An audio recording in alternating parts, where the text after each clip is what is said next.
हाँ जी।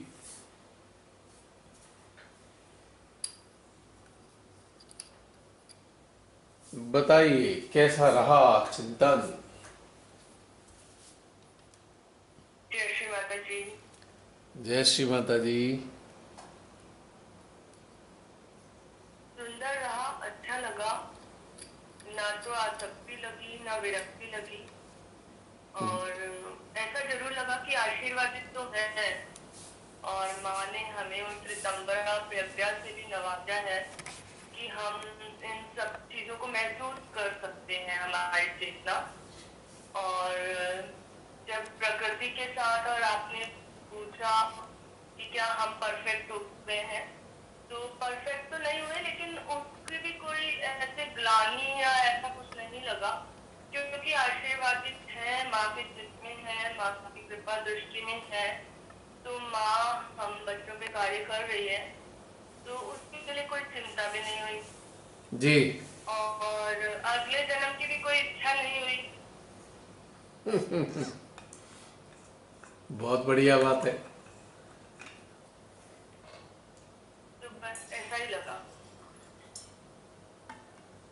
कुल मिला के जोड़ घटा सारी चिंतन की जो गलियां हैं उनसे गुजरने के बाद किस नतीजे पर पहुंचे। कि ठीक है, आशीर्वादित है, माँ का आशीर्वाद है, कोई चिंता की बात नहीं है। माँ ने साक्षी भाव भी दे दिया है, सुख दुख सब, मतलब अब इसमें बहुत कोई खुश होने वाली बात भी नहीं है। जो भी कुछ आ रहा है, इस यंत्र में से गुजर रहा है, वो चल रहा है।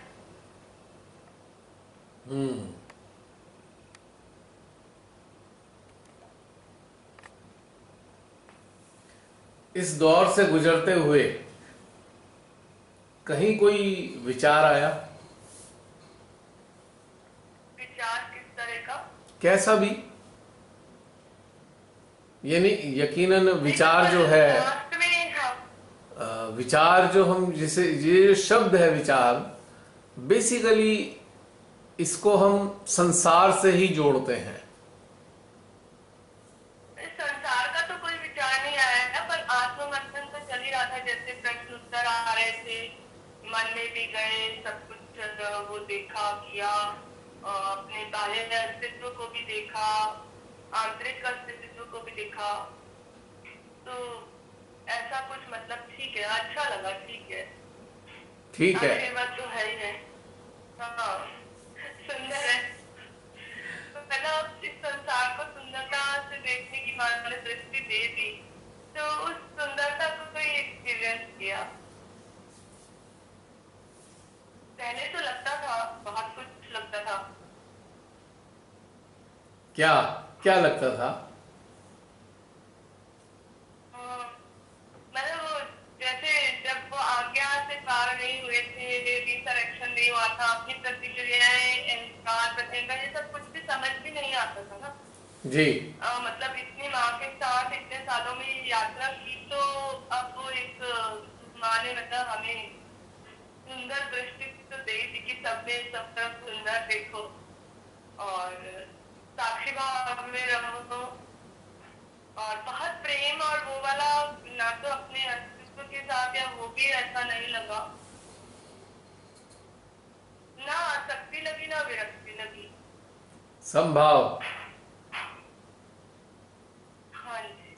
कितने नंबर देंगे अपने को? 10 में से कितने पॉइंट मिलेंगे? नंबर तो ठीक है, 100 में 100, 10 में से 10 तो नहीं देंगे। ठीक है, जैसे भी है, माँ के बच्चे पे है, माँ अपने आप चला रही है, सब समर्पित कर भी दिया है।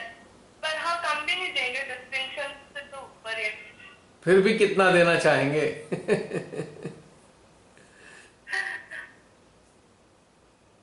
8। 8। 80% number. Very good, very good, very good. क्योंकि अभी चित्त पे तो कार्य चल ही रहा है, मतलब चित्त तो इतनी सूक्ष्म चीज है, कितना भी उसका चित्त निरोध भी करते हैं, सब कुछ करते हैं, तो कुछ ना कुछ। बढ़िया है, 8 नंबर तो अच्छे नंबर है। डिस्टिंक्शन आ गई।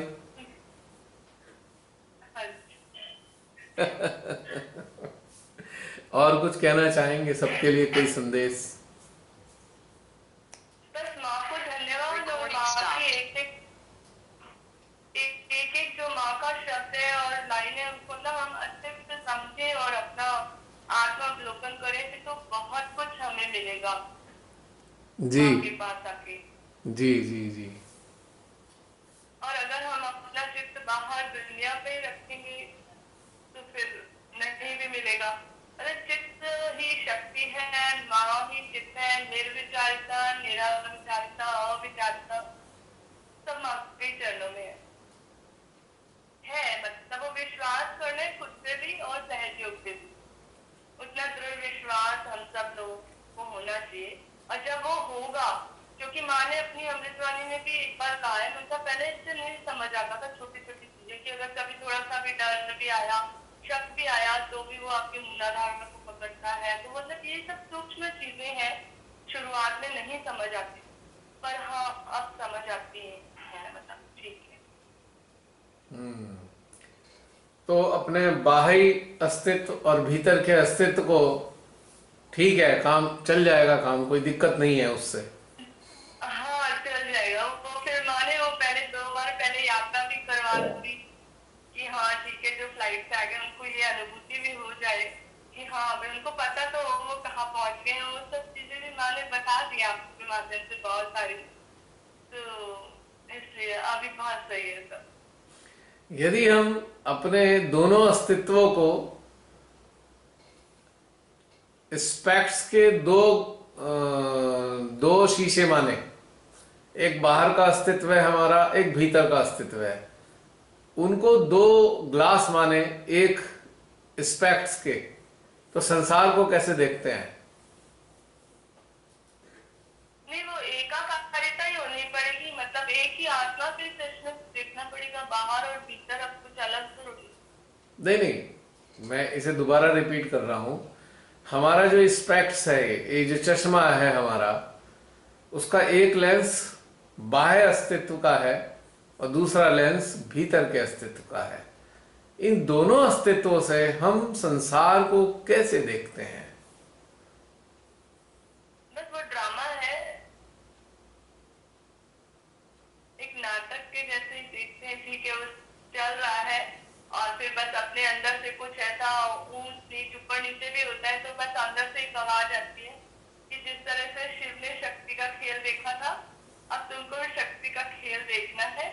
और उस समय पे अपने आप जो माँ ने कहा है कि गहन आप साइलेंस में जाएं, तो मतलब फटाफट से शुरू शुरू में बहुत दिक्कत होती थी, और पर अब मतलब वो स्थिति मिल जाती है कि मतलब बाहर अगर मुश्किल आती है तो अंदर और ज्यादा शांति मिलती है, और हम मतलब कॉस्मिक साइलेंस से और ज्यादा स्ट्रांगली कनेक्ट होते हैं।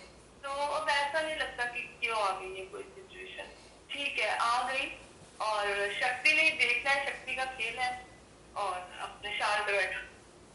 और उस टाइम पे वो कौन सा आपने काल के चक्र तो रुक जाएगा ना, वो निर्विचारिता और निराविचारिता में चले जाएंगे, तो वो काल का चक्र रुक जाएगा, और उस टाइम पे जो हमारे को कर्म का इफेक्ट है वो नलिफाई हो जाता है थोड़ा सा, तो वो शांति मिल जाती है। अच्छा ये बताइए, आप मेरे ख्याल से जब से भी इसमें शामिल हुए हैं, मुझे याद नहीं कितने सेशन अटेंड कर चुके आप, तो इन सेशंस को अटेंड करने के उपरांत जो डायरेक्ट ऑनलाइन है, डायरेक्ट, आप अपने अंदर क्या अनुभव करते हैं? चौथा सेशन है मेरा शायद तक आज, तो मतलब अच्छा अनुभव हो रहा है, गुड कंडीशनिंग को हम एक्सपीरियंस कर पा रहे हैं।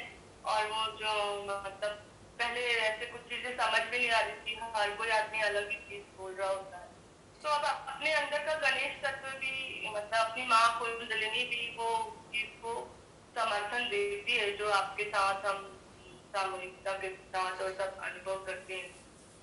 तो मतलब एक चेतना का स्तर तो बढ़ गया। चेतना का स्तर बढ़ा। जैसे आपने पहले वीडियोस देखे थे और अब शामिल हुए, वीडियोस और अब में लगभग 6 महीने का अंतर है, लगभग 6 महीने का है। ये जो प्रेजेंट चल रहा है और जो पहले अपलोड होते हैं, लगभग 6 मंथ्स का डिफरेंस रहता है। तो दोनों के अंतर को में आपको क्या लगता है कि वो वाले में ज्यादा मजा आ रहा था कि इस वाले में ज्यादा मजा आ रहा है? दोनों में मजा आ रहा है, क्योंकि एक्चुअली मतलब अब वो सब कुछ अंदर तो एक्सपीरियंस तो हो चुका। मान लो अभी हमने पीछे वो विष्णु लक्ष्मी वाला भी देखा, तो उसमें भी उतना ही आनंद आया मुझे। और ऐसा नहीं मुझे कुछ लगता कि मैं कुछ पीछे छूट गई हूँ या मेरा कोई गैप है। मतलब ठीक है, उसको भी मैंने बहुत सुंदरता से एक्सपीरियंस किया। मतलब मिसिंग फैक्टर नहीं है कि हाँ वही मिस हो गया? कुछ नहीं, मुझे ऐसा लगता।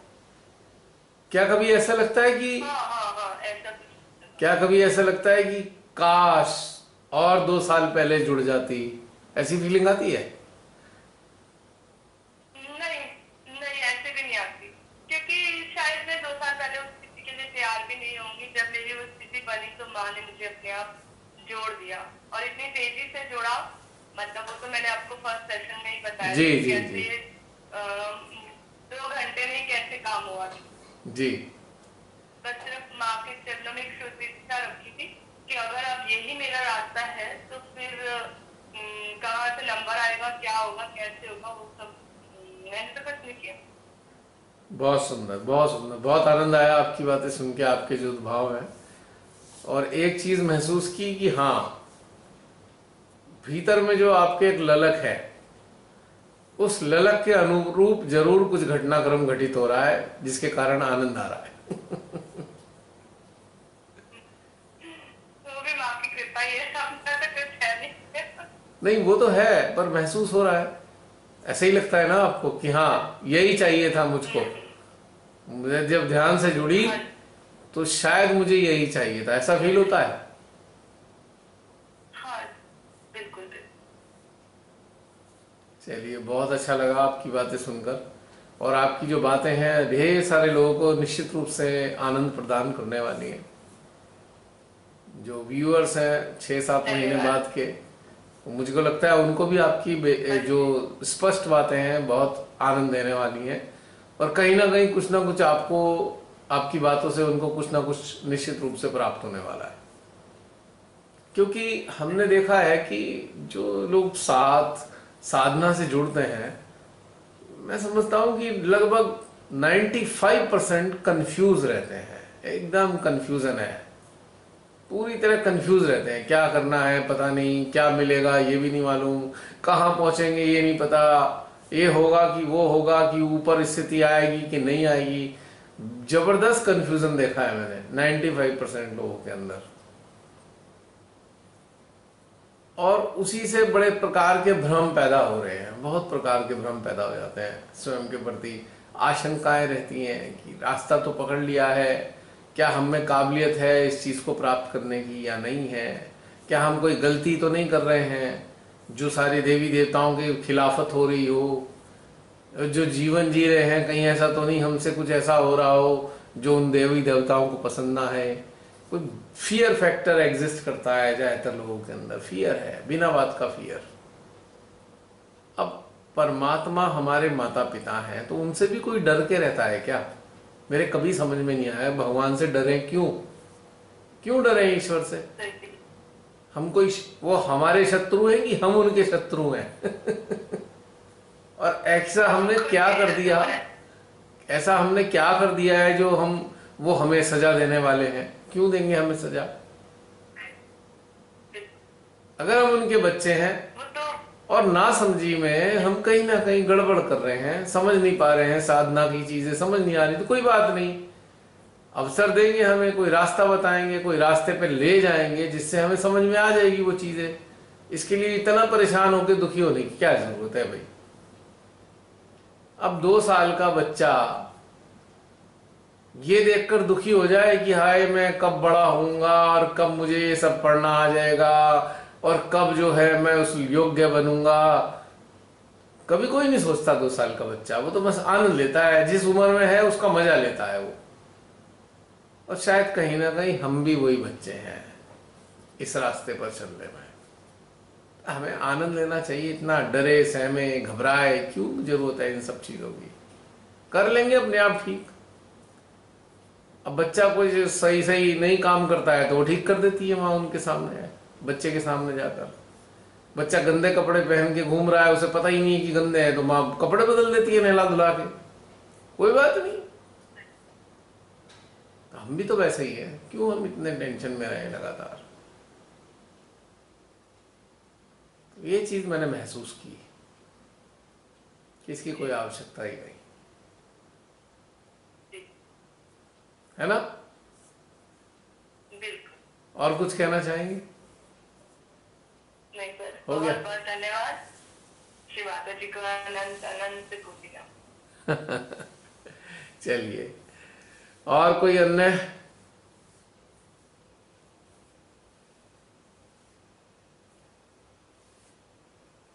अपने उद्गार प्रकट करना चाहें?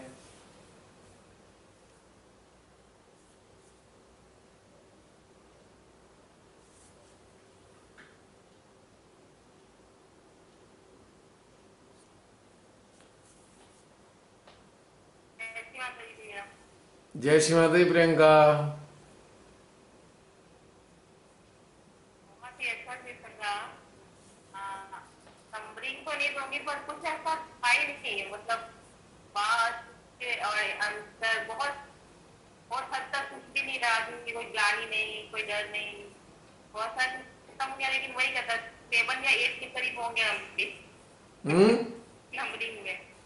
सारे सवाल याद नहीं है, हाँ, याद नहीं है, लेकिन कौन सा क्वेश्चन था पर अच्छा जा रहा था पेपर। अच्छा जा रहा था पेपर। चलो ठीक है।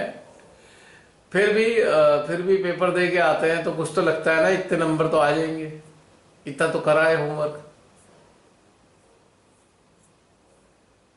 ऐसा नहीं करीब था, लेकिन 8 9 भी देना चाहूंगी बस ऐसे, कितना? उसी के करीब है ऑलमोस्ट वही 7 8। 7 8 नंबर, ओके। 70 to 80% खुद को, खुद का आंकलन मजा करके। बहुत आया। वेरी गुड, बहुत अच्छी परसेंटेज है। अभी तक तो अच्छी परसेंटेज चल रही है। दो लोगों ने अच्छे हाँ नंबर जी, दिए अपने आप को। कुछ भी अंदर था ही नहीं बिल्कुल।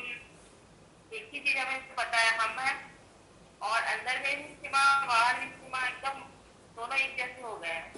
ऐसा वाला अस्तित्व वाला बीच में एक बंदा है जो मायने बहुत ज्यादा रख नहीं रहा है। हम्म। और कोई विशेष तो ये बात हमेशा है? नहीं, कोई विशेष बात नहीं। अभी कुछ दिन पहले पुलिस में तबीयत मेरी खराब हुई थी, तो मैं ऐसे लेटी लेटी सोच रही थी कि फीवर थोड़ा ज्यादा तेज हो गया। तो ऐसा सोच रही थी और हम लोग ना ज्यादा कमरी को दे रहे हैं, अपने ऐसे गालों को छुआ तो देखा कि इसके नीचे भी एक हड्डी है, छोटा सा 7 महीने का बेबी है, उसके नीचे भी एक कील है, उसके नीचे भी हड्डी है। मैंने दिमाग एक चलने लगा, तब मुझे वही दिखने लगे घर में। कुछ कुछ मिनटों में ऐसा हुआ, चला, अच्छा वो 5 इयर्स की है, उसके नीचे भी तो वही चीज है। तो ये है कुछ नहीं, जो है तो अंदर ही है, ऊपर का सारा थोड़ा निकला रहता है। मुझे लगा कि ये चीज बहुत मतलब लेते लेते ये क्या मुझे दिखा रही है माता जी, आंख बंद किया तो ये दिखा रही है, सब देखो सब यही है, सबको निकाल लिया है, स्किन चढ़ाया है, बस अंदर में है जो है तो ये अभी बच्चे को ही घटित हुआ है। अच्छा, एक बात बताओ, एक बाहर वाला अस्तित्व ज्यादा आनंद देता है कि भीतर वाला देता है? कौन सा सबसे ज्यादा अस्तित्व पसंद है, या दोनों पसंद है? अंदर वाला देखिए, बाहर वाला बराबरी नहीं दे पाएंगे, तो लेकिन अंदर वाला बहुत ज्यादा धीरे धीरे। अब जैसे जैसे एक आध कारिका बढ़ रही है तो थोड़ा सा ये भी घट रहा है, दोनों बराबरी में आने वाले हैं, ऐसा लगता है। Good, very good, very good, very good. ये तो बहुत अच्छी बात है, इसीलिए 7 से 8 नंबर दे दिए। 7 नंबर बाहर वाले के लिए, 8 नंबर अंदर वाले के लिए। क्या दूसरी और एक और बड़ी बात है कि अब आपको ये नहीं करना है कि बहुत बैठ के महसूस करना। वो जो आपने जैसे स्टार्टिंग में जो बोल रहे थे ना, वो घटनाक्रम अब घटित हुआ है। हम्म। कि आप ढूंढ रहे हो, आप पानी लिया तो क्या करना, तो पानी लिया आपको कुछ छोटी छोटी चीज में भी तो वही समाधान के रूप में आ रहे हैं। सारी चीज उसमें समाधान में वही नजर आ रहे हैं। आप देख रहे हो कोई चीज बेवकूफी बना कोई कर रहा है, कोई सरकारी हो या फिर बाहर का कोई भी, और आप देख रहे हो अंदर से कुछ ऐसी बात आ जाती है, फिर आप चुप करते हो, क्या जाती है, चुप हो जाते हो, फिर जाओ फिर। तो यही सब चीजें, छोटा छोटा चीजें हैं जो बहुत नजदीक के आएगा गाड़ी का तो दिखाता है। अच्छा मुझे ये सब चीजें में भी दिमाग लिया आने लगी। पहले तो ये घटित नहीं होता था, छोटी छोटी बातों में ही पर नेपर याद आते हैं, बहुत छोटा छोटा कुछ बात, यानी कि पल पल में जाने वाला जो चीज है ना, वो समझ में आ रही है कैसे इन सांसों के बीच रहते हैं वो। और ये घटित हुआ धीरे धीरे, ये कैसे हुआ मुझे कुछ पता भी नहीं चला। ऐसा नहीं कि घंटों घंटों ध्यान किया है, बस यही किया है। सेशन अटेंड किया है। आपको पता है कि किस लेवल से गुजरे अभी तो 1.5 साल में, अभी तो बिल्कुल बैठने का टाइम है, लेकिन ये कैसे घटित हुआ ये माता श्री जाने। आराम से इतना बड़ा बैठक भी नहीं लगा लंबा लंबा, पहले तो बहुत लोग बैठते थे ना। और तब जाके ये स्थिति आई है कि आपको लग रहा है कि आप सांस लेते हुए सांस लेते याद आ रहे हो और महसूस करने लग रहे हो। तब मैं समझी कि ये ध्यानस्थ अवस्था, बात पर भैया बोलते हैं ध्यान करना और ध्यानस्थ अवस्था तो बिल्कुल अलग चीज है। आप ध्यानस्थ अवस्था में अब वो ध्यान क्यों करोगे, ये चीजें समझ में आ रहा है। बहुत सुंदर, ब्यूटीफुल।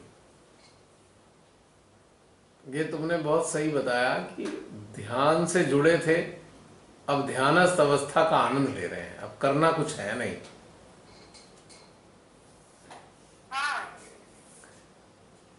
और कितना मजे की बात है कि करने को कुछ रहा नहीं, बस मजा लिए जा रहे हैं, कुछ है ही नहीं करने को। पहले ध्यान के नाम पर पता नहीं क्या क्या करते थे, अब ध्यान के नाम पे करना खत्म हो गया, बस संसार के नाम पे करना ही रह गया है। बस वो तो चलेगा क्योंकि बाहरी दुनिया की चीज है, लेकिन अंदर वाला करना खत्म। अंदर वाला घटित हो रहा है और उसका मजा आ रहा है बिल्कुल।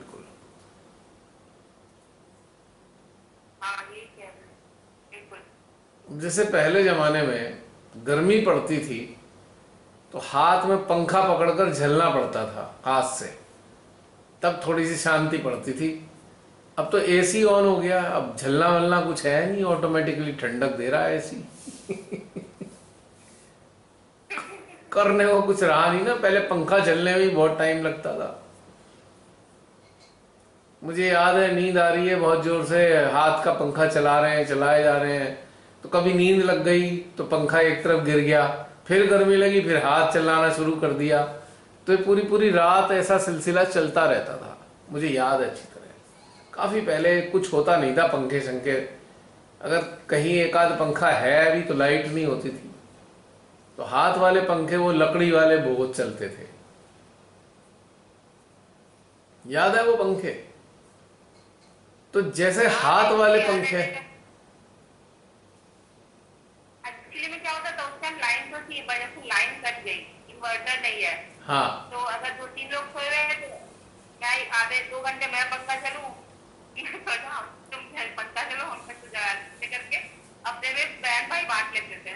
हाँ, तो याद आ रहा है वो टाइम ऐसे कभी हाथ से गिर जाता था सब कुछ जाता। और एक पंखा मुझे याद आ रहा है, उसकी लकड़ी गोल होती थी और उसके अंदर एक गोल पाइप पड़ा होता था, तो उसमें क्या खासियत थी, वो गोल पाइप के अंदर पंखा ज्यादा तेज घूमता था, वो दोनों तरफ घूमता रहता था, चारों तरफ, जैसे वो टेबल फैन चल रहा हो। तो किसी किसी पे वो खास पंखे होते थे कि अपना यूं यूं करके घुमा दिया और वो ज्यादा तेजी से घूम रहा है ना। अब एसी है, अब तो सीधा एसी है, ब्लोअर भी चल रहा है और ठंडक भी दे रहा है, अब कोई झंझट नहीं रहा उसमें। तो चार अवस्था रही पंखे की। एक हाथ वाला पंखा, एक हाथ वाले पंखे में लकड़ी का गोल गोल पाइप पड़ा हुआ, दूसरा बिजली वाला पंखा और तीसरा एयर कंडीशन। तो चौथी अवस्था में एयर कंडीशन मिल रहा है, कुछ करना नहीं पड़ रहा ठंडक को पाने के लिए, है ना? ऐसे ही हो रहा है ना? हाँ बिल्कुल। तो अब इसको कोरिलेट करता हूं मैं, पंखे को, चारों पंखों को ध्यान की अवस्थाओं से कोरिलेट करता हूं। अब पहला हाथ वाला पंखा, जिसमें लकड़ी भी चौखुंटी थी, चौकोर लकड़ी होती थी उसकी, बस हाथ में ही गोल गोल घुमाते थे। अब उसमें क्या है कि शुरुआत की है ध्यान की, भाई नाड़ी संतुलन, चक्र, ये वो फला फला फला, ये सब करना पड़ रहा है हमें, ये सब डूइंग आ गई।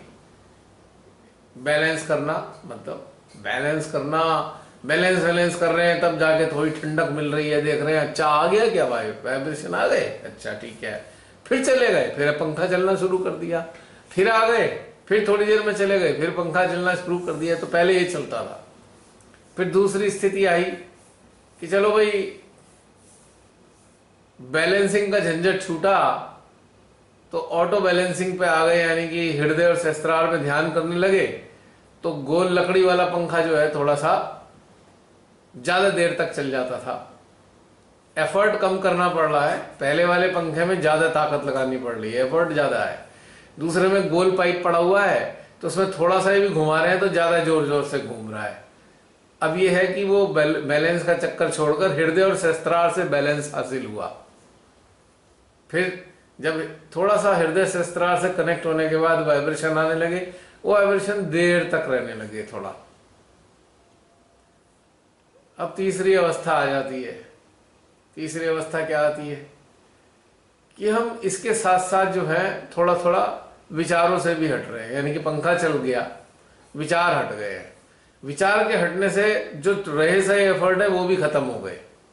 अगर थोड़े विचार आते हैं तो एफर्ट रहता है ना? तीसरी स्टेज आ गई बिजली वाला पंखा, यानी कि अब थोड़े विचार हट रहे हैं तो ऑटोमेटिकली आ रही है, वाइब्रेशन महसूस हो रहे हैं आराम से, यहां एफर्ट नहीं कर रहे हैं।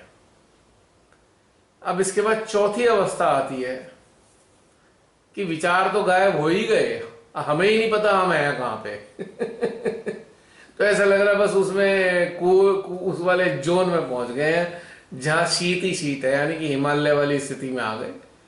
वह हवा भी चल रही है, ठंडक भी है, वह हमारे विचार लापता है, कोई भी विचार नहीं आ रहा है, शून्य अवस्था है कंप्लीट। तो ये चार पंखों की चार ध्यान की स्टेजेस। तो हाथ के पंखे से चलने वाला ध्यान शुरू हुआ था और अब इस वाले हिमालय पे बैठने वाला ध्यान हो गया, जहां करना कुछ नहीं है, क्योंकि पहले में ठंडक लाने के लिए कुछ ना कुछ करना पड़ रहा है।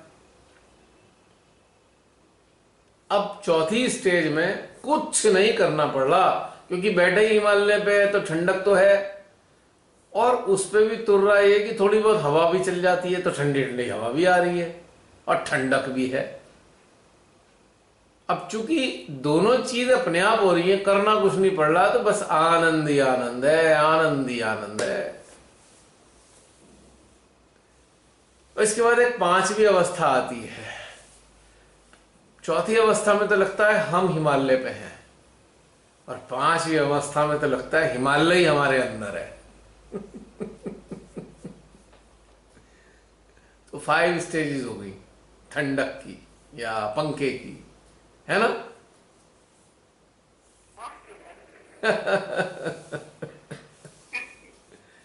तो ऐसे ऐसे प्रोग्रेस हुई है, तो उस हिसाब से फिर ठीक है, नंबर भी फिर वैसे ही मिलेंगे। तो हम अपने आप को वैसे ही नंबर देंगे, जिस स्टेज में होंगे वैसे ही वाले नंबर हमें मिल जाएंगे। और बताओ प्रियंका, हो गया? चलिए, और कोई हाजिर होता है? जय श्री माता जी की। हाँ जसलीन, जय श्री माता जी। अ, नंबर देने की बात आई ना, तो मैं नहीं दे पा रही थी अपने आप को नंबर। मुझे ऐसे लग रहा था अ, जैसे अभी लास्ट वीक मेरे अंदर दो एक घटनाक्रम चला, उसमें मैं कुछ अपने थॉट्स और कंडीशनिंग से फ्री हुई। तो मुझे ऐसा लगता है कि समय समय पर कुछ चीजें सरफेस पे आ जाती है जो हमारे अंदर है हिडन, और जिनके मतलब नेगेटिव सेंस में हम कंडीशनड है या हम अटैच्ड है या हमारे अंदर वो डिजायर है। तो मुझे ऐसा लगा था कि अ, मैं नहीं दे सकती नंबर अपने आप को क्योंकि आज मेरी स्थिति तो निरंतर बदल ही रही है। लास्ट वीक एक घटनाक्रम चला तो मैं 7-8 कैसे दे दूं? मुझे तो 5-6 ही हो पाएगा, उससे ज्यादा नहीं हो सकता। ये भी तो है ना। कोई बात नहीं, कितने भी नंबर हम अपने दे, इससे कोई फर्क नहीं पड़ता। हम अपने अपने अंदरूनी स्थिति से ही तो दे रहे हैं नंबर। जैसे मैं आपसे बात कर रही हूँ ना, तो मुझे आया उस समय जब मैं बैठी रही, तो मुझे कुछ आ नहीं रहा था। मेरे अंदर यही चल रहा था कि कैसे दोगे अपने आप को ये नंबर, क्योंकि तुम्हारे साथ तो ये घटनाक्रम लास्ट वीक में चला, उस समय तुम्हारे अंदर ये चीजें आई। फिर नहीं आया, अभी बात करते करते आया। हम्म। चलो अच्छी बात है, 5-6 नंबर भी अच्छे ही होते हैं कम है ये। ना। कम नहीं है। तुमको अंदाजा नहीं है ना, इस रास्ते पे एक नंबर की भी बहुत वैल्यू है। Oh my God.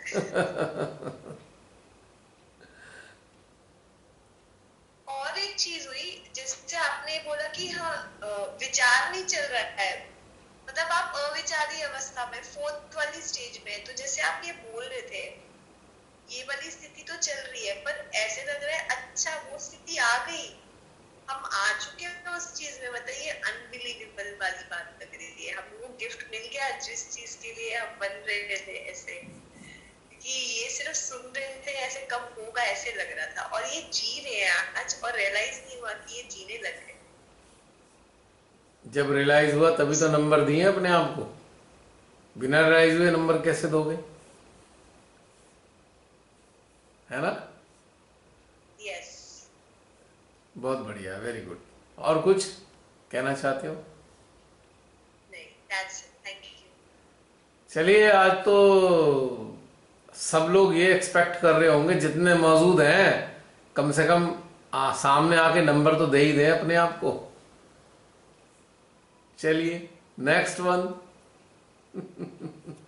हाँ भैया, ये बात भी है कि ऐसा लगता है अच्छा वो स्थिति आ गई। एक टाइम में 10 साल पहले जब आपको देखते थे तो लगता था हमें कहा, हम तो बहुत बूढ़े हो जाएंगे, समय कुछ तो हो पाएगा हमसे। तो अभी हमें लगता है अच्छा हम आ गए, कैसे हो गया, कैसे कब हुआ, ऐसे गायब, ये कब हुआ, तो ये कैसे हुआ, ये घटनाक्रम सीढ़ी दर सीढ़ी चढ़ते हुए हमें पता नहीं चला। ऐसा कभी कभी लगता है। जो ऐसा करते हैं एक बहुत बड़ी मिस्टेक करते हैं। ये स्थिति पहले ही आप लोगों को महसूस हो जाती यदि मुझे देखना बंद कर देते। आपने बाधा बना दी अपनी, मुझे बीच में लाकर बाधा बन गए आप। श्री माता जी के और अपने बीच में बाधा ले आए आप। ये मिस्टेक है। मुझे तो देखना ही नहीं चाहिए था, तो ये आपको स्थिति पहले ही महसूस हो जाती। क्योंकि हम सबके बीच में कोई नहीं है श्री माता जी के अलावा। क्या समझे? और बाई चांस अब ये महसूस होने लगा धीरे धीरे, आपने मां के साथ ज्यादा अनुभूति करनी शुरू करी तो ज्यादा महसूस होने लगा अब।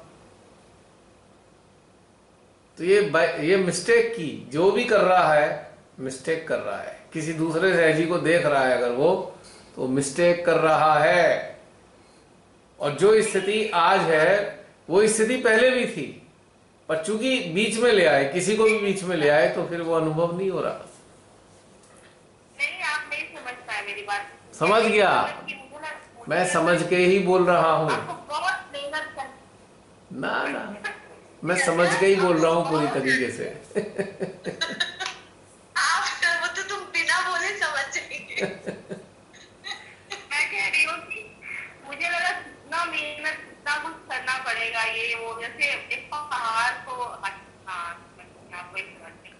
अब एक बात बताओ तो हाँ देखो। प्रियंका, एक बात बताओ, इसमें मेहनत नाम की तो चीज ही हाँ नहीं है। हम परमात्मा के भीतर मौजूद हैं, हमारे चारों तरफ परमात्मा है, तो हमें तो महसूस ही करना था। और महसूस करने के स्थान पे आपने किसी सहजी को बीच में ले आए कि हमें इस जैसा बनना है, इससे बेहतर बनना है, या इससे कम है हम, तो मिस्टेक हो गई ना। इसलिए किसी को बीच में नहीं लाना चाहिए, कोई भी हो, एक्स वाई जेड। हमें किसी को तुलना तुलना का आधार नहीं बनाना अपने से, क्योंकि यही हम सब मिस्टेक करते हैं, बहुत बड़ी मिस्टेक होती है। हमने तुलना का एक आधार तैयार कर लिया, और जो पहले हो सकता था उसे होने ही नहीं दिया। जब हम पहले से ही परमात्मा के भीतर स्थित हैं, तो महसूस ही तो करना है कि हम उनके भीतर हैं। और क्या करना, क्या है, और कुछ है ही नहीं करने को।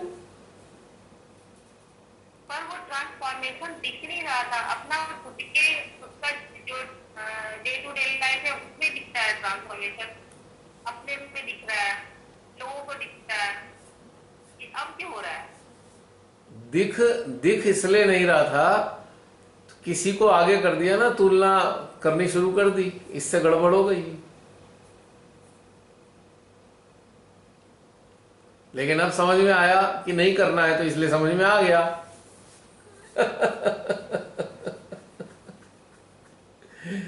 जो तुम सब हो वही मैं हूं, कोई अंतर नहीं है। दोनों में कोई अंतर नहीं, हम सब में सब बिल्कुल वही के वही हैं, सब बिल्कुल वैसी ही अवस्था में है, सब एक ही बराबर अवस्था में है। अंतर क्या है?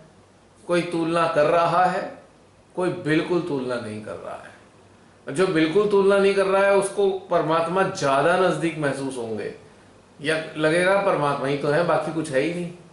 और जो तुलना कर रहा है किसी को आधार बना के, उसको लगेगा अरे अभी तो बहुत कुछ करना पड़ेगा। That's a mistake. तो सभी सहजी जो YouTube पर 6 महीने बाद ये बातें सुन रहे हैं, अच्छे से इसे अपने अंदर उतार लीजिए कि याद रखिए, किसी को भी अपनी अवस्था से तुलना करने की स्थिति में लाना ही नहीं है। हम सब लोग अतुलनीय हैं, अतुलनीय। तो ये हम तुलना करने लगते हैं मेंटल लेवल पे। कोई हमें लगा है कि बहुत अच्छा सहजी है, हमसे बहुत अच्छा है, तो यहां गड़बड़ कर देते हैं। हम अपने को नीचे ले आते हैं। हम वो महसूस करते ही नहीं जो महसूस करना चाहिए था पहले भी, क्योंकि अब तुमने सबको समझ में आ गया कि इसमें करना तो कुछ है नहीं, महसूस ही करना है कि परमात्मा हमारे नजदीक है, हम परमात्मा के नजदीक है, वो चारों तरफ है, हमारे अंदर है, हमारे बाहर है। इतना सा महसूस ही तो करना था। अब ये करने की जगह हमने किसी को एक बना लिया, अरे ये सहजी तो बहुत अच्छा है, बस यहीं गई भैंस पानी में, समय खराब हो गया। मत करना ऐसा कभी जिंदगी में, कभी मत करना। क्योंकि ये सब करता कौन है? ये सब मन करता है, माइंड। यानी कि जब हम ये करने लगते हैं, खट से हम आज्ञा चक्र में आकर गिरते हैं। सही जगह थे पहले, पहले बिल्कुल सही जगह थे, हिमालय पे ही थे।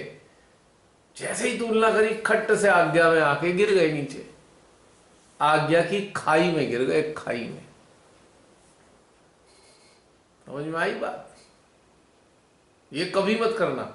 किसी को किसी से तुलना मत करो, किसी को भी तुलना अपने की किसी की मत करो, क्यों गड़बड़ हो जाएगी, फिर ये खाई में गिर जाएगी। ये अभी दो तीन सालों में बिल्कुल नहीं हो रहा, ये पहले की कहानी है। ये जब से बिल्कुल ही निरापद नहीं हो रहा है। और कहा गया है इंसान जो होता है हमारा, यही लगता है कि ये मिस नहीं करना, ये लेना है, ये माता जी स्पेशल ले रही है, इसके नहीं होता है। इसके सिवा कुछ भी नहीं रहता है दिमाग। तभी तो चेहरे पे रौनक आ रही है सबके, तभी तो नंबर दे पा रहे हो। नंबर कब दे पा रहे हो? जब आपके और उनके बीच में कोई नहीं है। अगर कोई होगा तो नंबर दे नहीं सकते, क्योंकि अपने को हमेशा नीचे मानोगे, अपने को किसी से नीचे मानोगे हमेशा, ये गलत हो जाएगा। हाँ बिल्कुल बिल्कुल।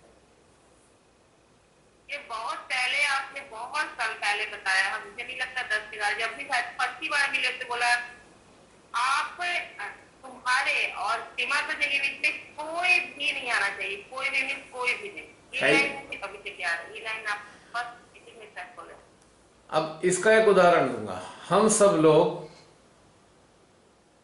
ध्यान में जाते हैं, भले ही एक माध्यम के माध्यम से कोई शब्द निकल रहे हैं, शब्द निकल रहे हैं, परमेश्वरी की इच्छा है, कोई भी शब्द निकल रहे हैं और हम ध्यान में जा रहे हैं, पर क्या उस क्षण माध्यम आपके और मां के बीच में आता है?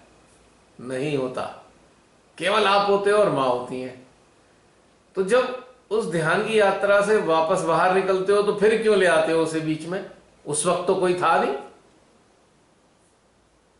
ये कैसी कंडीशनिंग पैदा कर ली कि जब तो है नहीं और ध्यान से बाहर को निकल गया फिर ले आए, तो गड़बड़ कर दी, फिर कहने लगे नहीं हम इतने अच्छे नहीं, यार हम वो नहीं, यार हम वो नहीं।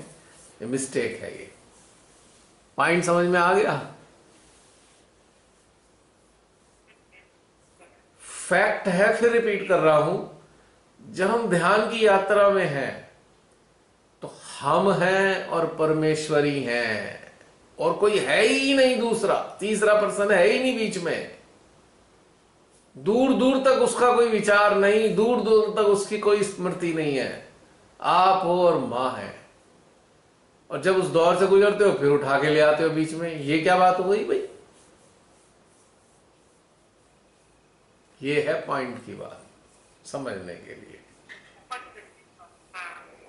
समझ में आ गई बात? यही होता है।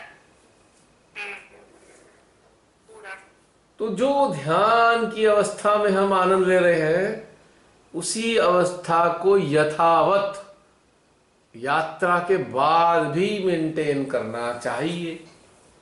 तो कभी भी ऐसा लगेगा ही नहीं कि हम कम हैं, हम अभी ये नहीं पाए, हमें वो लगेगा ही नहीं। तो उस वक्त तो लग ही नहीं रहा था, इतना क्लोज महसूस कर रहे थे। इसका मतलब क्या होता है कि हम जो यात्रा के अंदर इस स्थिति में पहुंचते हैं, हम उस यात्रा के बाद उससे हटा लेते हैं अपने आप को।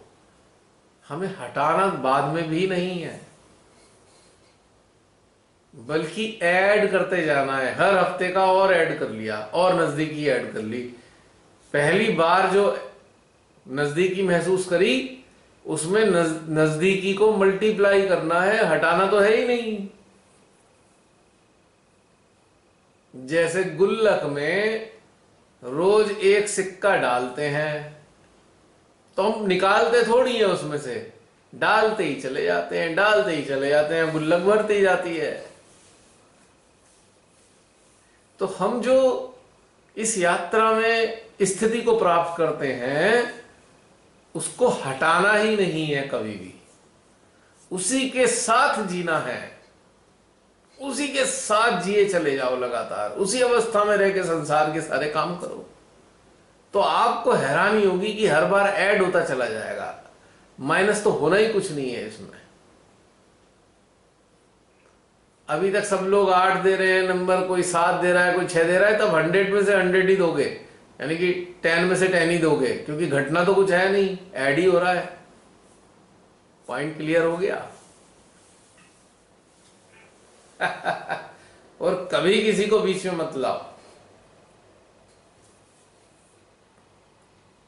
मैंने तुम्हें कहानी बताई थी कि जिनके माध्यम से मैं जुड़ा, बहुत सारे प्रश्नों के उत्तर उनके पास नहीं होते थे। 1 मिनट होल्ड करना, बैटरी चेंज कर लूं। हाँ, तो मैं बता रहा था कि बहुत सारे प्रश्न होते थे मेरे ध्यान से संबंधित, तो उत्तर नहीं होते थे, तो लिहाजा भीतर की तरफ चलने का हुआ। तो जब भीतर की तरफ चलने लगा तो मेरे और उनके बीच में कोई था ही नहीं। जब तक भीतर की तरफ नहीं चला तब तक कोई था। हालांकि भीतर की तरफ मैं पहले भी चलता था, पर मैं एक रिस्पेक्ट, आउट ऑफ रिस्पेक्ट मानकर चलता था, चलो ठीक है।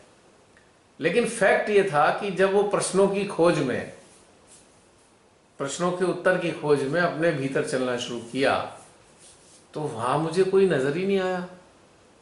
परमेश्वरी और अपने अलावा कोई था ही नहीं। तब से मैं यही चीज तो आप सबको बता रहा हूं। तो आप ये मिस्टेक कर क्यों रहे हो? कोई पॉइंट ही नहीं है मिस्टेक का। और जबकि फैक्ट भी यही है कि जब भीतर जाते हैं तो कोई होता नहीं है। ये चीज को अच्छे से समझना है और ऐड करते जाना है। ऐड, जैसे कि कपास होता है ना, कपास से जब चरखा चलाते हैं रुई से धागा निकालते रहते हैं, चरखे में लिपटता रहता है, तो माइनस तो नहीं करते ना, उतारते तो नहीं है, धागा एक के ऊपर चढ़ाते ही जाते हैं, चढ़ाते ही जाते हैं, चढ़ाते ही जाते हैं। बस इसमें भी यही करना है, हर यात्रा को ऐड करना है और जहां तक ऐड होता है उसी स्थिति में अगली यात्रा तक मेंटेन करना है। बस पॉइंट समझ में आ गया है ना? कितना सरल। तो वहां कोई है ही नहीं, कभी रहेगा भी नहीं कोई। और जैसे ही हम मान रहे हैं कोई बीच में है, तो हम खट्ट से हिमालय से नीचे आकर खाई में गिर गए मानते ही। क्योंकि मान हम हृदय से नहीं रहे हैं, हम माइंड से मान रहे हैं।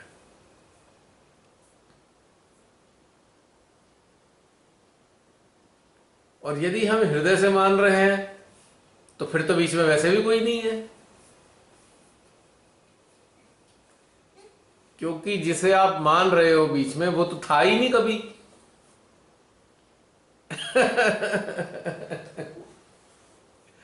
वो तो था ही नहीं कभी वहां पे। आपके और परमात्मा के बीच में तो था ही नहीं।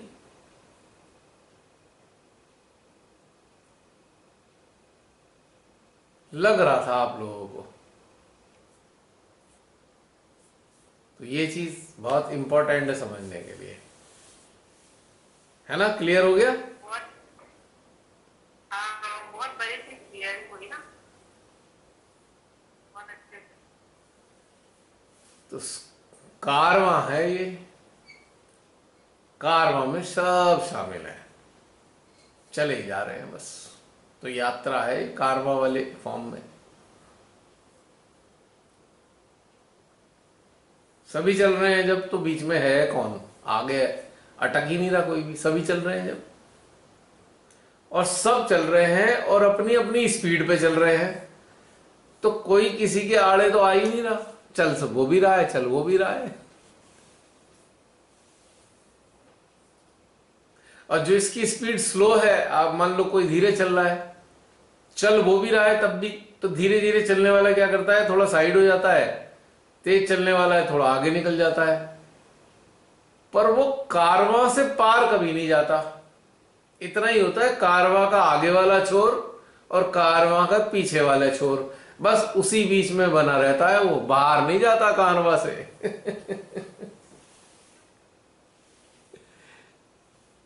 तो फिर किसे आगे मानोगे जब कारवां से आगे कोई है ही नहीं और कारवां से पीछे भी कोई नहीं है? हाँ, दो कारवां के दो छोर के बीच में मौजूद है। तो जब दोनों ही छोर के बीच में मौजूद हैं तो बाधा तो कोई बन ही नहीं रहा, या कोई श्रेष्ठ तो है ही नहीं, कोई श्रेष्ठ नहीं है हमसे। हम कारवां में चलने वाले सभी बराबर रूप से चल रहे हैं।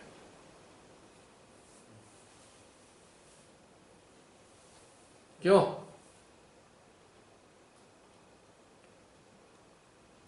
तो बस ये समझ लोगे, जिंदगी में कभी अड़चन नहीं आएगी। आप होंगे और श्री माता जी होंगी, कोई और होगा ही नहीं।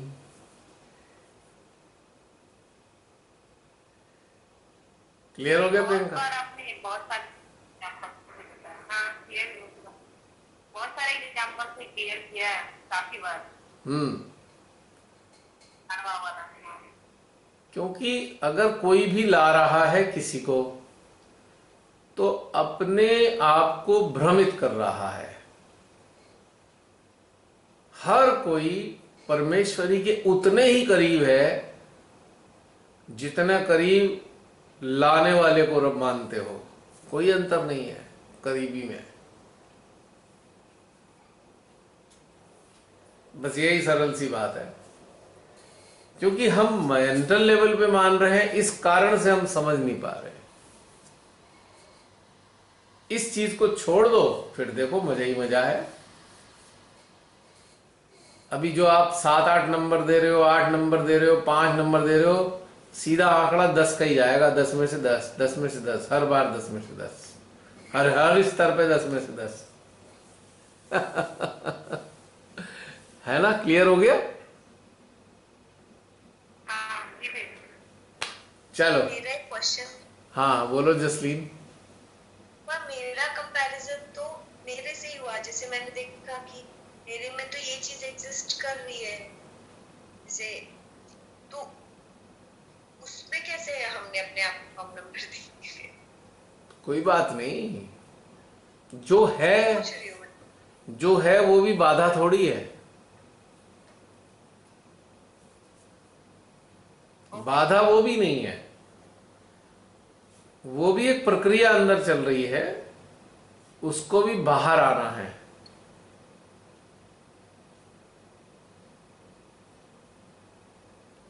प्रक्रिया एक डिफरेंस मैंने फील किया, जो मैं प्रकरण बता रही थी अपनी पास्ट वीक का।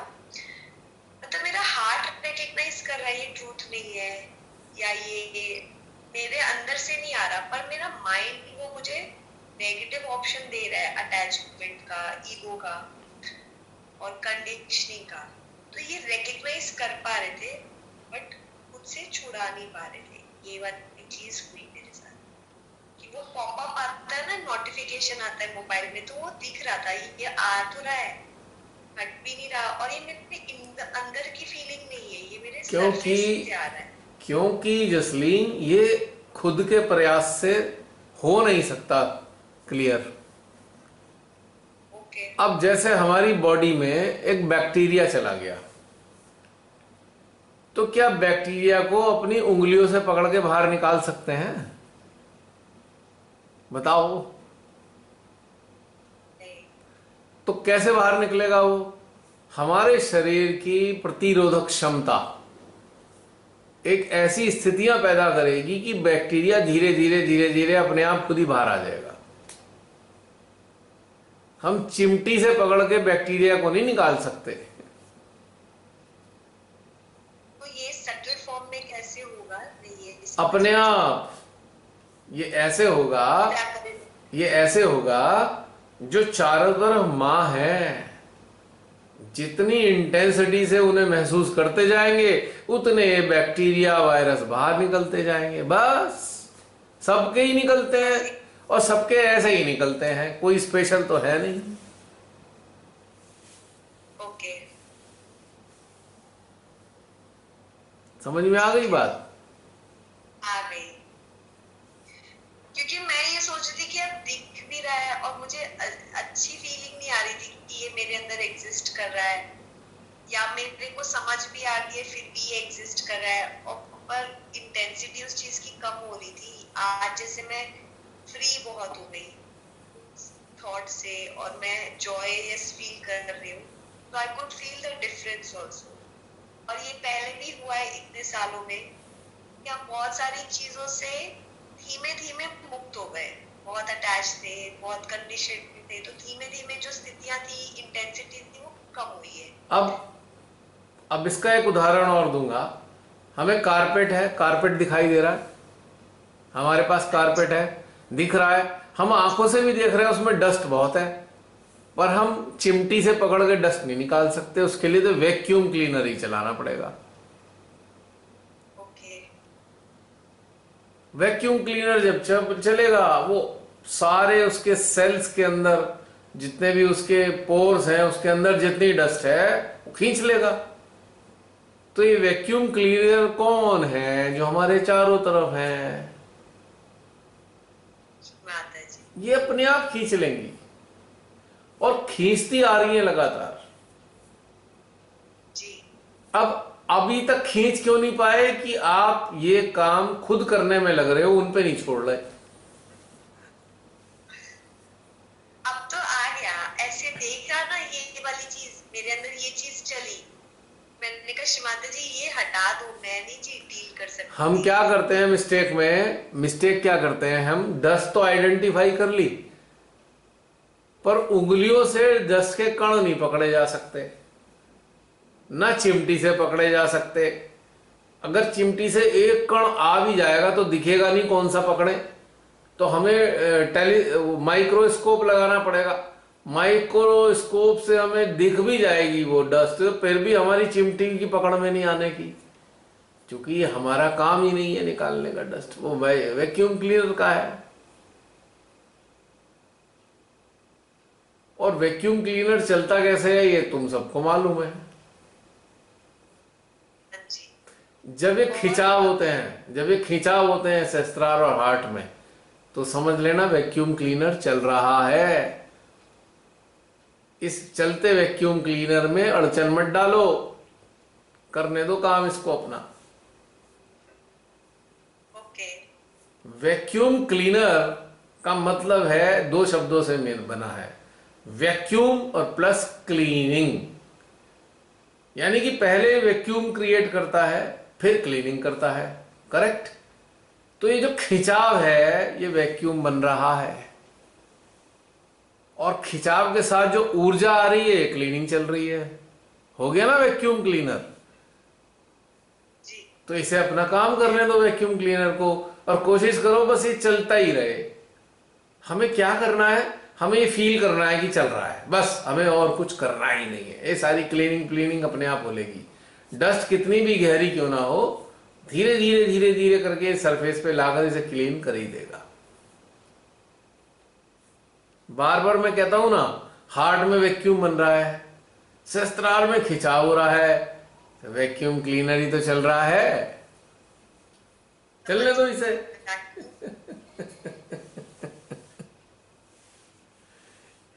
तो सारा मन की डस्ट को निकाल रहा है। मन भी कई लेयर्स में है, इतनी लेयर्स है मन की, कितने जन्मों की लेयर्स हैं। और डस्ट बिल्कुल सबसे नीचे वाली लेयर में भी है, ऊपर वाली लेयर में भी है, बीच वाली में भी है, सब लेयर में डस्ट ही डस्ट है। तो सारी एक साथ कैसे निकल जाएगी, और एक बार में नहीं निकलने की, निकलती रहेगी। मुझे मन बंद गोभी जैसा फील हो रहा है। बंद गोभी जैसा, अंदर एक के बाद एक लेयर ही लेयर है? ऐसे फील हो रहा है।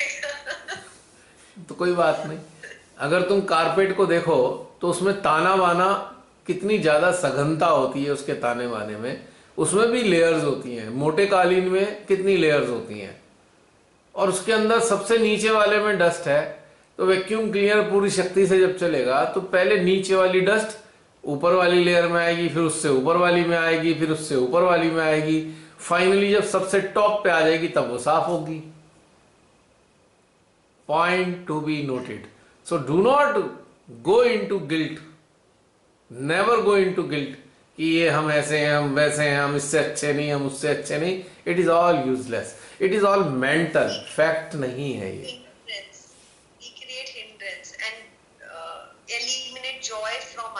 हम खुद से ही जॉय को डिलीट करते हैं। यस।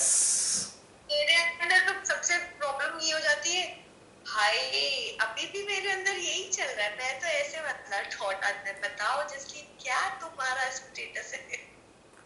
अच्छा, आप सबने कभी ना कभी कहीं ना कहीं वैक्यूम क्लीनर यूज किया होगा अपने घरों में। उसके अंदर एक पाउच होता है, वैक्यूम क्लीनर में एक पाउच लगा होता है जिसमें डस्ट एक्यूमुलेट होती है। जब आप क्लीनिंग कर लेते हो, आपको लगता है अब मैं पाउच को खाली कर दूं, और आप पाउच में देखते हो इतनी डस्ट है, आप उसे उलटते हो।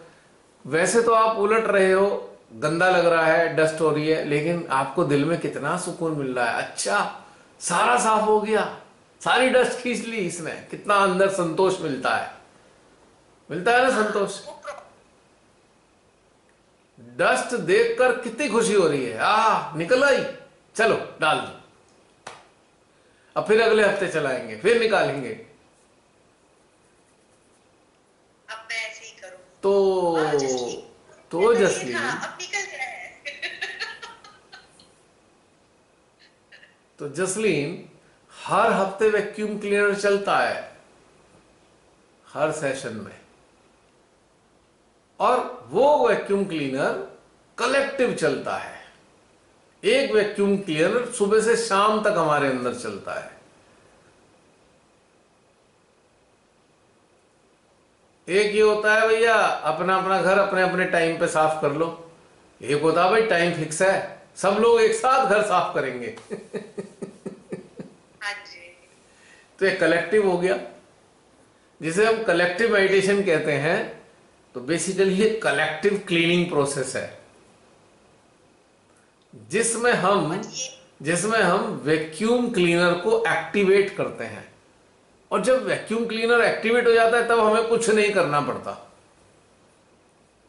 एक्टिवेट करने के लिए हमें क्या है, प्लग को सॉकेट में लगाना पड़ेगा, फिर बटन ऑन करना पड़ेगा। बस दो ही चीज करने के लिए है, सॉकेट में लगा दो और टक से बटन दबा दो, अब वैक्यूम क्लीनर चल गया। चलने के बाद हमें कुछ नहीं करना है, बाकी सारा काम वैक्यूम क्लीनर नहीं करना है। हम केवल इतना कर सकते हैं, अच्छा अब यहां की डस्ट साफ हो गई, चलो वहां की डस्ट साफ कर ले, बस इससे ज्यादा और हमारे पास काम नहीं है। और हमें कैसे पता लगेगा कहां की डस्ट साफ करनी है?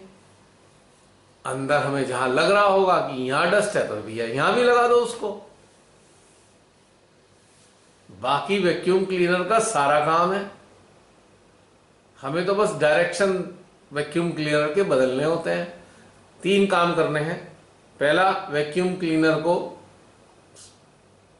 उसके प्लग को सॉकेट में लगाना।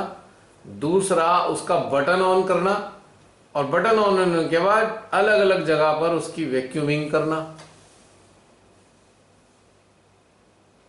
हम तो खाली वैक्यूम क्लीनर के स्थान बदल रहे हैं ना, लेकिन क्लीनिंग तो ऑटोमेटिकली कर रहा है। और स्थान बदलने का क्या मतलब है? अटेंशन जहां जा रहा है, अवेयरनेस जहां जा रही है, वह क्लीनिंग हो रही है।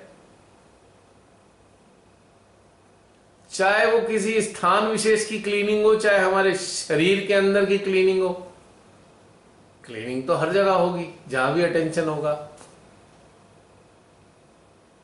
और प्रमाण क्या मिलता है? मान लीजिए हमने कहा भाई चलो लद्दाख में अटेंशन लगाते हैं, लद्दाख में वैक्यूम क्लीनर लद्दाख में चालू हो गया, और जब ये चालू हो रहा है तो पता लगा खिंचाव बहुत बढ़ रहा है, शस्त्रार में खिंचाव आ रहा है, कभी हीट आ रही है, तो क्लीनिंग वहां की भी शुरू हो गई ना। ये खाली हमारे सिस्टम को ही थोड़ी क्लीन करता है, जहां पे भी इसे लगा दोगे उसे भी क्लीन करता है ये। अब सोचो कितना बड़ा कार्य है, इतनी बड़ी धरती है, कितनी जगह क्लीनिंग करनी पड़ेगी। कारपेट बहुत बड़ा है, कारपेट माने तो पूरी धरती, वसुंधरा कारपेट है। कितनी बार सफाई करनी पड़ेगी, कितनी जगह सफाई करनी पड़ेगी, सोच लो। तो फिर क्या करते हैं, चलो भाई चलो, ये जो मैदान है ना, मैदान आज सारे मिलके इस मैदान को साफ करेंगे, जिसे हम कलेक्टिव मेडिटेशन कहते हैं। ये कलेक्टिव वैक्यूम क्लीनिंग प्रोसेस हो गया। अब ये वाला मैदान साफ, चलो कल को उस वाले मैदान को साफ करते हैं, फिर एक गली साफ करते हैं, फिर एक पार्क साफ करते हैं। तो कलेक्टिवली का बेनिफिट है। एक अकेला आदमी यदि पार्क साफ करने चले तो उसे तो महीनों लग जाएंगे। पता लगा 100 लोग एक साथ लग गए, 100 लोग एक साथ लग गए, पार्क फटाफट साफ हो जाएगा 1 घंटे में। जो 1 महीने में साफ करता वो 1 घंटे में साफ हो गया। इसीलिए कलेक्टिव क्लीनिंग का बहुत महत्व है। सारे सहजी इस बात को अंदर से उतार ले अपने अपने अंदर सिस्टम में कि जब हम कलेक्टिव मेडिटेट करते हैं तो बहुत बड़े एरिया की क्लीनिंग हो जाती है यदि हम इस भाव में बैठे तो। अफसोस की बात क्या है कि लोग चक्रों की क्लीनिंग के चक्कर में तो पड़े रहते हैं, अपनी सराउंडिंग में जो क्षेत्र है हमारे, जिस शहर में रहते हैं, जिस प्रदेश में रहते हैं, जिस देश में रहते हैं, जिस वसुंधरा पे रहते हैं, उसके स्थानों को स्वच्छ करने की नहीं सोचते। ऐसे ही कलेक्टिव होकर कोई भी कार्य करेंगे टाइम फिक्स करके तो बड़े बड़े एरिया क्लीन हो जाते हैं। अभी तो पता नहीं कितने दुष्टों के दिमाग को क्लीन करना है, वहां वहां वैक्यूम क्लीनर चला रहा है, जिन दुष्टों ने इस धरती को नर्क बना दिया है।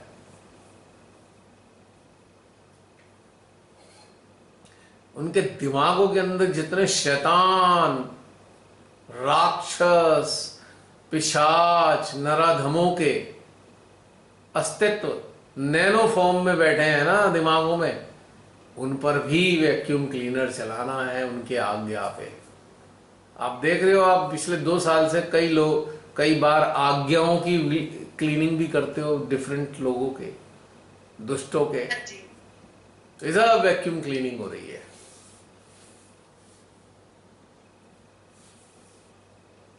है ना? पूरा कॉन्सेप्ट समझ में आ गया? अब गिल्ट नहीं आएगा ना? आशा करते हैं।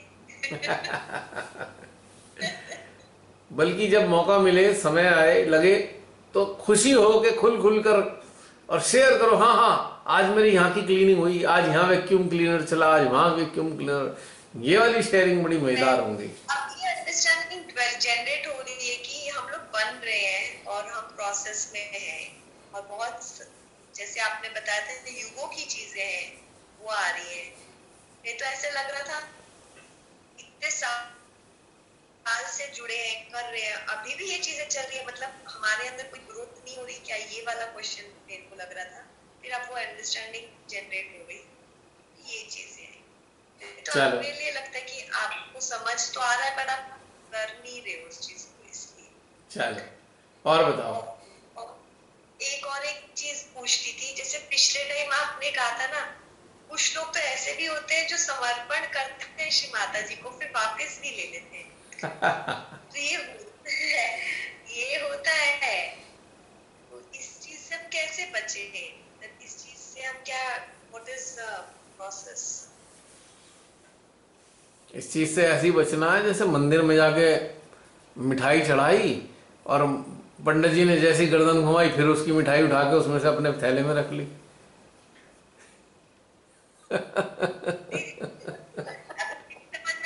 सरेंडर ही करते, श्री माता जी ये चल रहा है, आप ही देख लो, ये नेगेटिव अच्छा आप देख लो, ये होता है। सरेंडर करने के बाद में दिल पक्का करना होगा कि नहीं, अब हमारी नहीं रही ये चीज, माँ की हो गई है, बस इतना ही करना है। अब सोच लो, श्री माता जी के साथ चीटिंग करना हो गया ये। अब देख लो, चीटिंग करना चाहते हो माँ के साथ, तुम मर्जी है आपकी। प्रॉब्लम यह है कि सरेंडर जब करते हो तो 99% मेंटल होता है। जब वैक्यूम क्लीनर चल रहे हो सिस्टम में तब करोगे ना, तो मेंटल नहीं होगा, एक्चुअल होगा। ये भी बहुत सूक्ष्म है ना, क्योंकि जब हम अटके हैं और जब हम फंसे हैं तो वो मेंटल होता है। हाँ। और जब हमें उसका हेल्प नहीं मिलता तब हम सरेंडर करते हैं कि अब हमसे नहीं हैंडल हो रहा, श्री माता जी आप देखिए। नट शेल में समझिए कि जब आप मेंटल लेवल पे सरेंडर कर रहे हैं तब आप डिस्कनेक्टेड हैं, तो सरेंडर हुआ ही कब?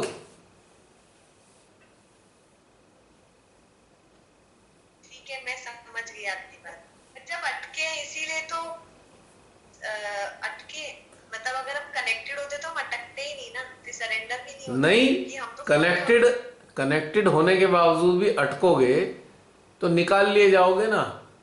बी श्योर, जब सरेंडर कर रहे हो तो बी श्योर कि आप कनेक्टेड हो, वैक्यूम क्लीनर चल रहा हो, उस वक्त सरेंडर करो, फिर सरेंडर हो जाएगा। ओके, मैं पास्ट एक्सपीरियंस शेयर कर रही हूँ। मैं बहुत परेशान थी और मैं ओवरकम नहीं कर पा रही थी उस चीज से। तब मैं प्रेयर कर रही थी क्योंकि मुझे कुछ फील भी नहीं हो रहा था मेरे से। वही उस समय वही हो ही रहा था, मैं कनेक्ट भी नहीं फील कर पा रही थी। ये हुआ मेरे साथ, वैसी स्थिति में नहीं कर पा रही। तब उस समय जब आपका माइंड एक्टिव हो जाता है ना, कई बार तो वो नहीं होती। मेंटल स्टेटस मेंटेन करते हुए जब आप सरेंडर करते हो तो ऐसा ही होता है। छाछ बिलोने के बाद में सोच रहे हो मक्खन निकल जाएगा छाछ में से, दही में से निकलेगा, छाछ में से तो मक्खन नहीं निकलेगा।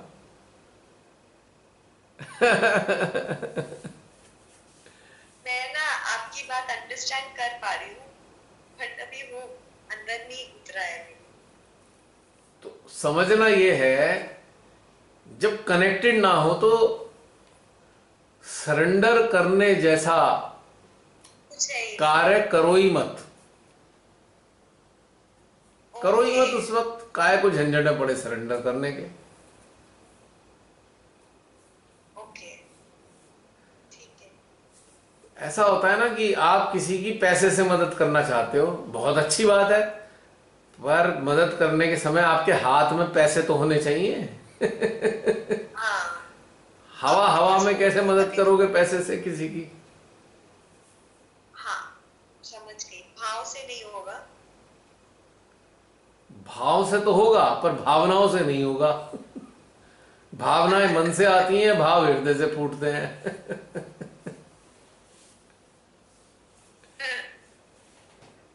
ये अच्छा है ना? क्लियर हो गया? हाँ जी। तो कौन से डॉक्टर ने कहा है कि बिना कनेक्टेड स्टेट में सरेंडर करो? जब कुछ कनेक्टेड ही हो सरेंडर होगा कैसे? ओके, ये तो वही बात हो गई ओके। कि सिम तो पड़ा है नहीं मोबाइल में, बात किए जा रहे हैं। सिम ही नहीं है तो बात कहां से करोगे? पर कर रहे हैं हम तो दूसरों को दिखाने के लिए।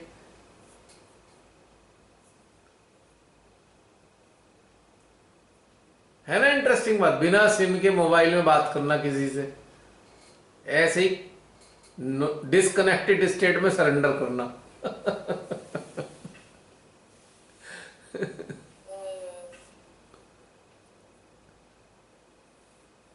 फिर दोबारा रिपीट करूंगा, बी श्योर कि सबके सिस्टम में वैक्यूम क्लीनर चल रहे हों। तो जो डस्ट का पाउच है वो भरा होगा, उस पाउच को तभी तो डस्टबिन में खाली करोगे जब उसको भरा होगा। अब जब चलेगा ही नहीं तो भरेगा नहीं, और जब भरेगा नहीं तो डस्टबिन में क्या डालोगे? खाली को। तो दिखाने के लिए हम डाल देते हैं, लो डस्ट है नहीं थैली में, हमने दूर से कोई देख रहा है हमें, मान लीजिए कोई 200 मीटर से हमें देख रहा है, हमने दिखाया भाई वैक्यूम क्लीनर चल रहा है, हमने पाउच निकाला, पाउच को हमने उल्टा कर दिया डस्टबिन में, तो दूसरे वाले को लग रहा होगा, सामने वाले को, अच्छा इन्होंने डस्टबिन खाली कर दिया। दूर से वाले को दिखाने के लिए तो हमने खाली कर दिया, पर हमने तो कुछ डाला ही नहीं उसमें, क्योंकि डस्ट तो है ही नहीं। और डस्ट तब आएगी उसके अंदर जब वैक्यूम क्लीनर चलेगा। अब यहां पे कोरिलेट कैसे कर रहा हूं, हम दूसरे वाले को कैसे दिखाते हैं? बड़े प्यार से श्रीमाता के सामने आंख बंद करके बैठते हैं, कमर सीधी करके, हाथ दोनों खोल कर, और प्यार से बोलेंगे। कई सहजी हमारे पास बैठे होंगे, श्री माता जी हम आपको ये समर्पण करते हैं। दिखा दिया हमने, समर्पण कर दिया, पर हुआ तो है ही नहीं। हाँ, ये तो देखिए उन लोगों, मैं उनकी बात नहीं करी, बात बता रही थी कि मैंने साथ ऐसा घटा जब मैं अकेली थी, मुझे कुछ समझ हाँ, यहीं पे रुको, यहीं पे रुको। यहाँ अकेली नहीं थी, तुम्हारे साथ बहुत सारी चीजें थी जिस वक्त तुमने ये नाटक किया। मैं हार्श वर्ड का इस्तेमाल कर रहा हूं। तुम्हारे साथ क्या क्या था? तुम्हारे साथ स्मृति थी, तुम्हारे साथ ढेर सारे विचार थे, तुम्हारे साथ बहुत सारी आकांक्षाएं थी, तुम्हारे साथ बहुत सारी इच्छाएं थी, तुम्हारे साथ सही है। भविष्य की योजनाएं थी। उसके समय पे इतने सारे लोगों के बीच में तुमने सरेंडर कर दिया इन सबको दिखाने के लिए। बड़े सारे क्या, मैं खुद मेरी ये सारी भावनाओं के साथ मैंने अकेले बैठा था। बड़े सारे भावनाएं, कौन। अभी खुद बोला ना, भावनाएं थी इतनी सारी, उनके सामने कर दिया। तो जो भावनाएं वो समझ लो मैं सहज ही बता रहा हूं। तो ये आपके साथ तो बड़ा दिक्कत है। क्यों? आप सब बात बता देते हो। पूरा यूट्यूब पे जाएगा। आप ही सच्चाई से बता रहे हो ना।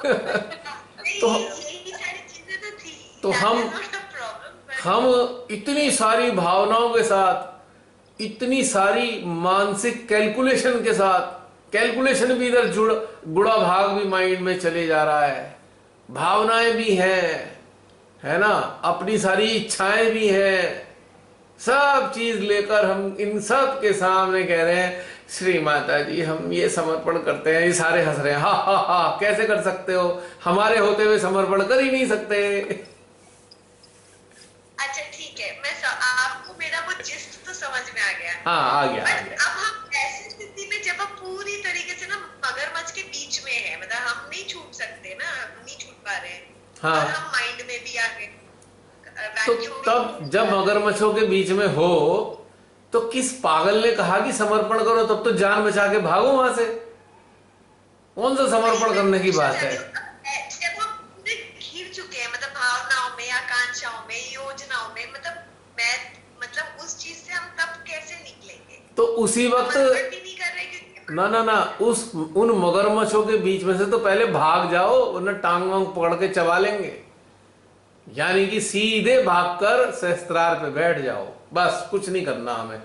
हमें कोई समर्पण वमर्पण नहीं करना उस वक्त, जब ये सारे मगरमच्छ, सारे सांप, है ना, सारे कान खजूरे, सारे बिच्छू हमारे चारों तरफ घेर के बैठे हैं, तो कोई समर्पण नहीं करना, सीधा भागना है वहां से। कहां भाग के जाना है? सहस्रार पर बैठ जाना है। उस वक्त हृदय में नहीं जाना है, ओके। क्योंकि हमें उनसे भागना है। ये हृदय में ही तो सारे इकट्ठे हो गए हैं, हृदय के चारों तरफ। का समझे? समझ गई। अब कछु समझ आए हो? अब आ गया। अब मुझे सांस आ गई। मिस्टेक क्या करते हैं सहजी, ये सांप बिच्छू इतने सारे अंदर भावनाओं के रूप में लपलपा रहे हैं, तब हम समर्पण करने की सोच रहे हैं। ये कह रहे हैं आया मुर्गा, अब हम इसे खाएंगे। यही होता ही होगा। और उस वक्त केवल एक काम करना है, सीधा छलांग लगाओ, कूदो, लंबी ऊंची हाई जंप लो, शस्त्रार पे बैठ जाओ। तब हृदय में नहीं जाना है उस वक्त। हृदय में कब जाना है? जब शस्त्रार पे कनेक्टिविटी स्टेब्लिश हो जाए, तब जाकर हृदय में जाएंगे। ताकि उस कनेक्टिविटी में क्या है? उस कनेक्टिविटी में हिट है, हिट का स्प्रे है, जो इन कान खजूरों और इन सब के ऊपर स्प्रे करके हम इसे नष्ट कर सकते हैं। तो बेगॉन स्प्रे, पैरामाउंट, जो भी आते हैं ये इंसेक्टिसाइड्स, इन सब का इस्तेमाल शस्त्रार से मिलता है हमें, शस्त्रार से। फिर इसकी छिड़काव कर दो अपने हृदय में, ताकि ये सारे भाग जाएं और हृदय में वैक्यूम बनने लगे, वैक्यूम क्लीनर चल जाए, तब समर्पण कर दो।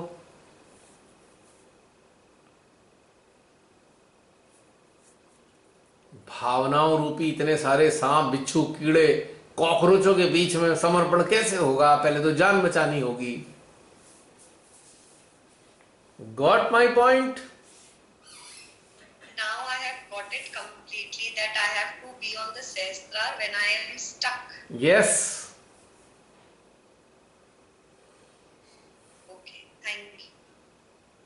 और जब खाली हो तो फिर शस्त्रार से प्रसाद लेकर हृदय रूपी मंदिर में जाओ, परमेश्वरी के श्री चरणों में मत्था नवाओ, और फिर जो वैक्यूम क्लीनर चलना शुरू हो जाएगा, तब मां से कहो, मां मैं ये आपके चरणों में समर्पित करती हूं सदा सदा के लिए।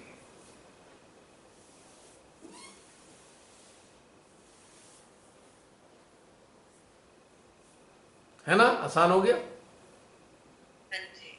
चल, Now I have got finally समझ में आ ही गया।